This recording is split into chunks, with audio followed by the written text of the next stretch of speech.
Okay, it's going to be a recap of the 2016 NBA free agency during the summertime. This was definitely the most controversial free agency since LeBron going to Miami back in 2010.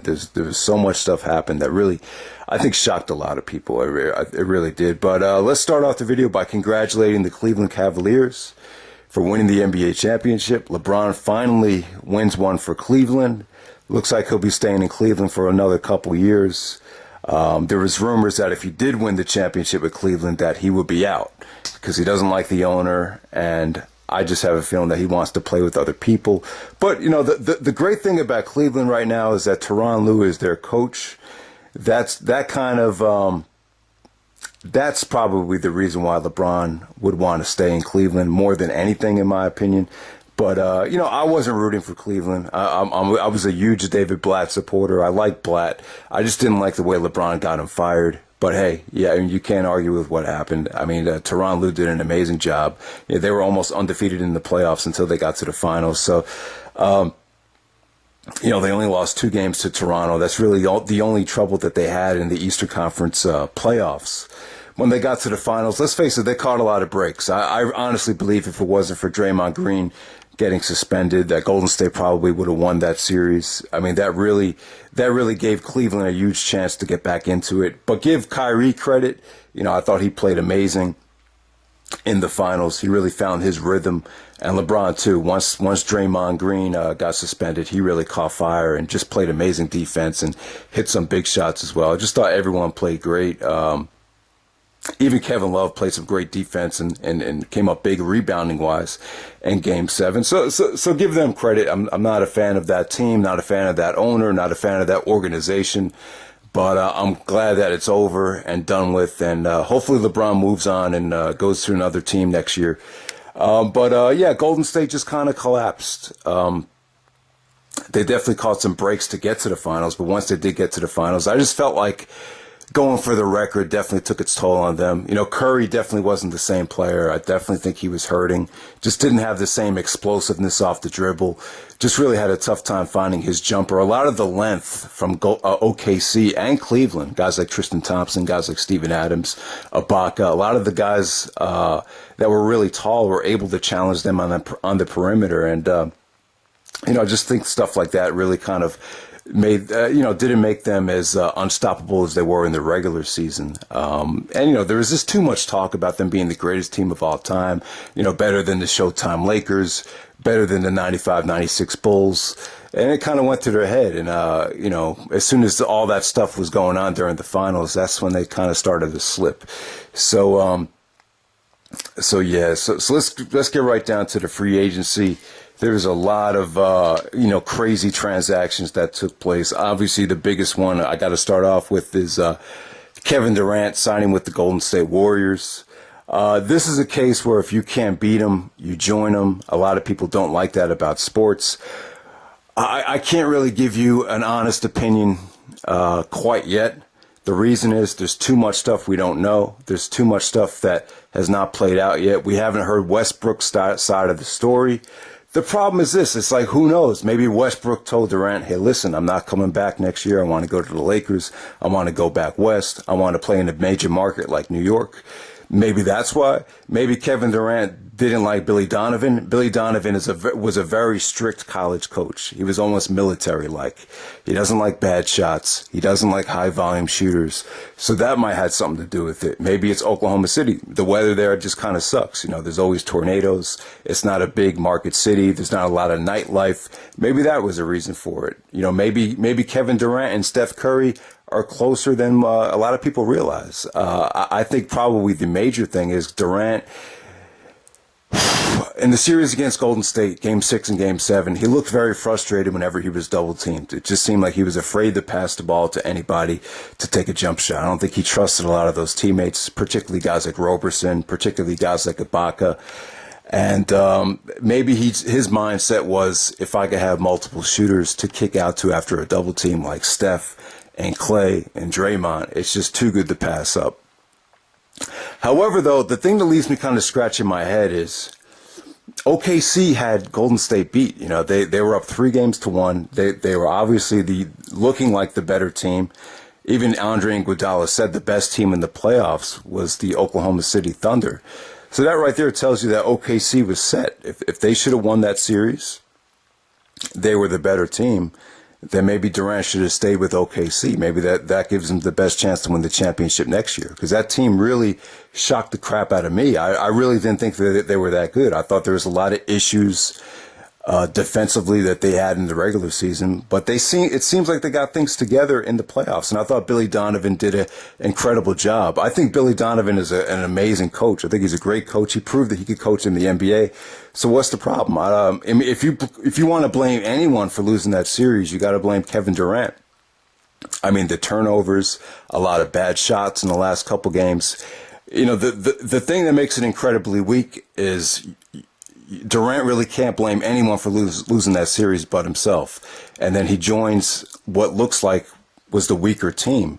So it's just, it's kind of head scratching. But when you look at Golden State on paper with the amount of talent that they have, you could argue that they have four of the best 10 players in the game. Draymond Green, Durant, Steph, and Clay. You know, that's arguably four of the top 10 players in the NBA right now. So when you look at it like that, it's too good to pass up.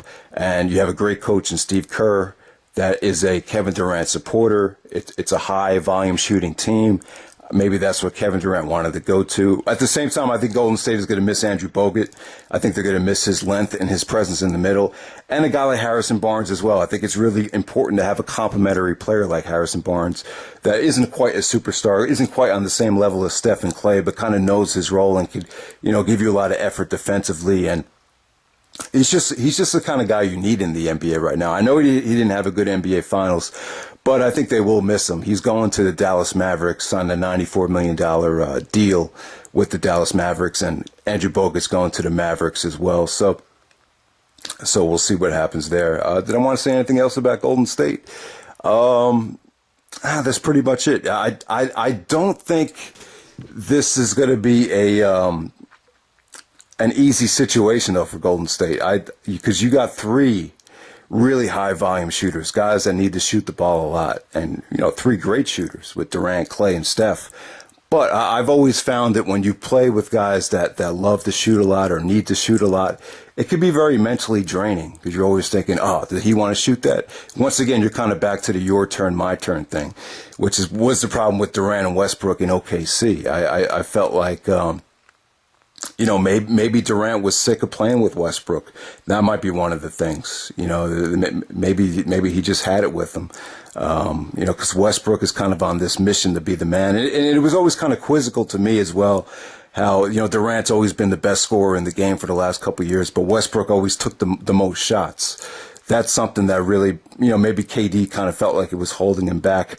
But with Golden State, I don't think it's going to be easy. Like I said, I think it's very mentally draining when you play with other guys that need to shoot the ball. It just really is. I really don't think it's going to be a foregone conclusion. There might be some chemistry issues. You know, it might create some jealousy. It really, you know, this Durant signing. You know, if one guy doesn't like playing with Durant, say Klay Thompson doesn't enjoy, you know, Durant's arrival and the way things are going, and Klay wants to leave, it could kind of derail the whole, you know, flow of this organization, the magical run they've been on. So it doesn't guarantee anything. Like I said, I think it's very mentally draining to play with a lot of high volume shooters. So it's going to be a huge coaching challenge. So we'll see what happens. But obviously they are still the favorite. You've never seen this much talent, you know, shooting wise in NBA history. So it should be fun to watch. All right. The other big transaction was Derrick Rose to the New York Knicks. Derrick Rose is in the final year of his contract. So Phil Jackson, who used to coach the Chicago Bulls back in the 90s when they won the championship, I think he always had his eye on Derrick Rose. And the Knicks definitely needed a point guard. I think it's a huge, was a good gamble, man, for the Knicks. I'm upset. I think the Bulls made a dumb move in trading away Rose. You understand why they did it because Rose has had obviously the multiple injuries, just hasn't been the same player. They didn't make the playoffs. So I think the Chicago Bulls just, were just sick of it. I think they were sick of, just waiting for Derrick Rose to get back to the MVP level, but they didn't get a lot for him. They got Robin Lopez, Jose Calderon. They did get Jerry Grant, which was a good pickup. He was the MVP of the Summer League Championship game. So that was a good pickup. Plus, he wasn't getting a lot of playing time for the Knicks. So who knows? Maybe this will, the Bulls wanted to definitely, create some cap space and get Derrick Rose out of there. So they didn't really get a lot for him. Some people were upset about it. Some people in Chicago probably glad to see Rose go. But hey, I'm glad that he's on the Knicks. Derrick Rose is my favorite player. Like John Calipari said, the restart button needed to be pushed. And maybe this is the right situation for him. Do I think it's going to be easy? No, I don't. This is Derrick Rose's contract year for him. This is his last year before he gets his money.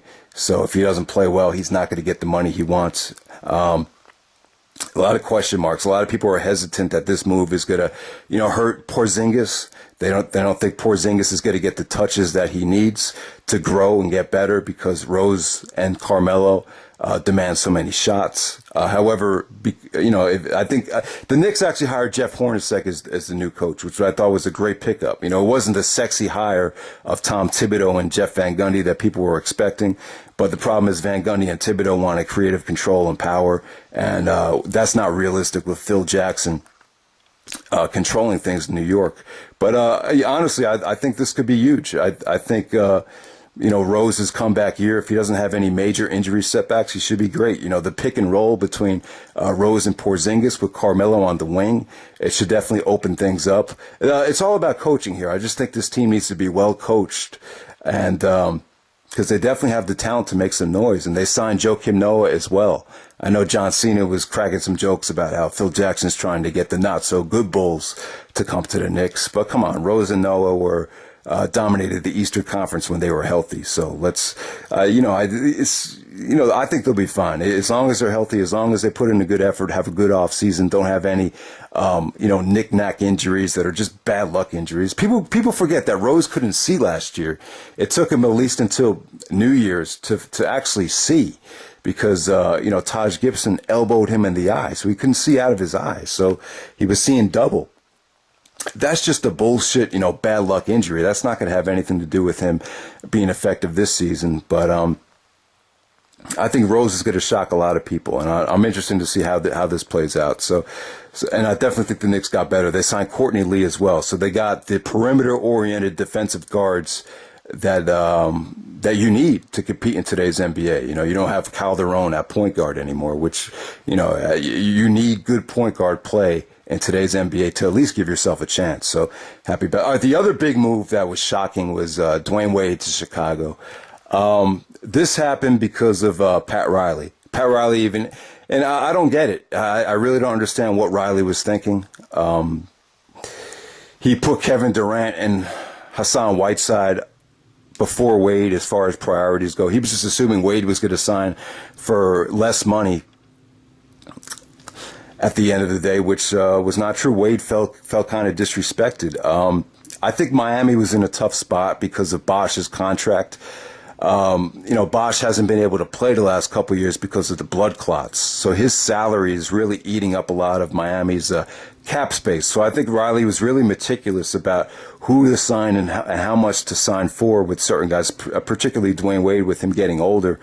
But, Wade wanted about $26 million a year from Miami. They weren't willing to give it to him. So it kind of gave Wade an excuse to go to Chicago. He always wanted to play for the Bulls.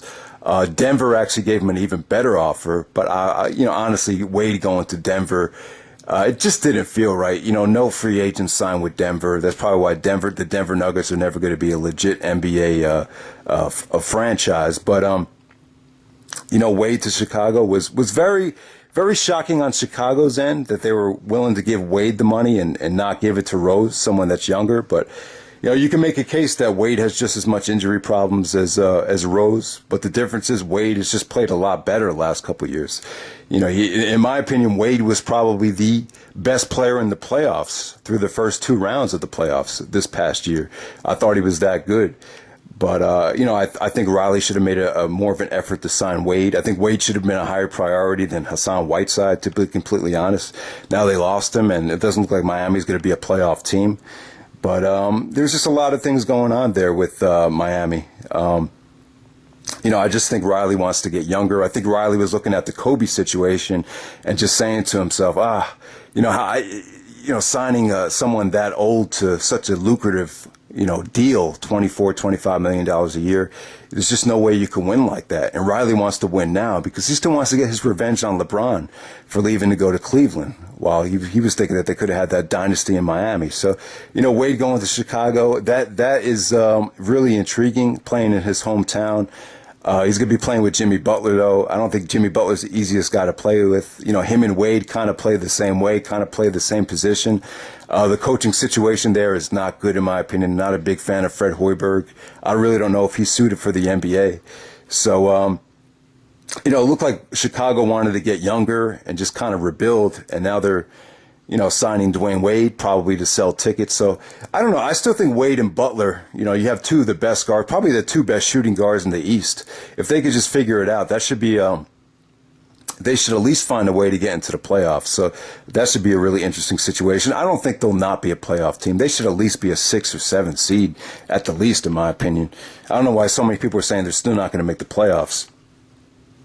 Dwight Howard goes to the Atlanta Hawks, about 3 years, $70 million. The Atlanta Hawks have just been a great regular season team, but when it comes down to the playoffs, they just don't have any, leadership or that go-to guy to go to. So the Atlanta Hawks are kind of, they're taking a gamble with Dwight Howard.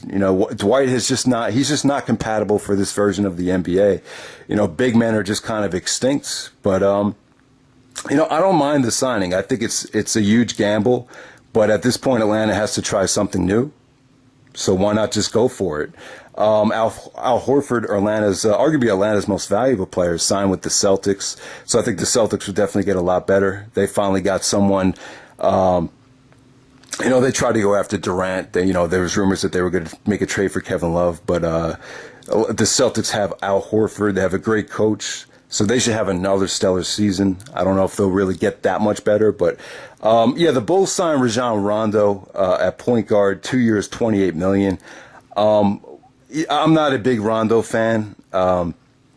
This is definitely not a step up from Derrick Rose. Derrick Rose is definitely the better point guard of the two, even with the bad injuries. Rondo and Rose both tore their ACL, and neither one has been the same since, but I would still take Rose over Rondo. But now you add Rondo to Wade and Butler.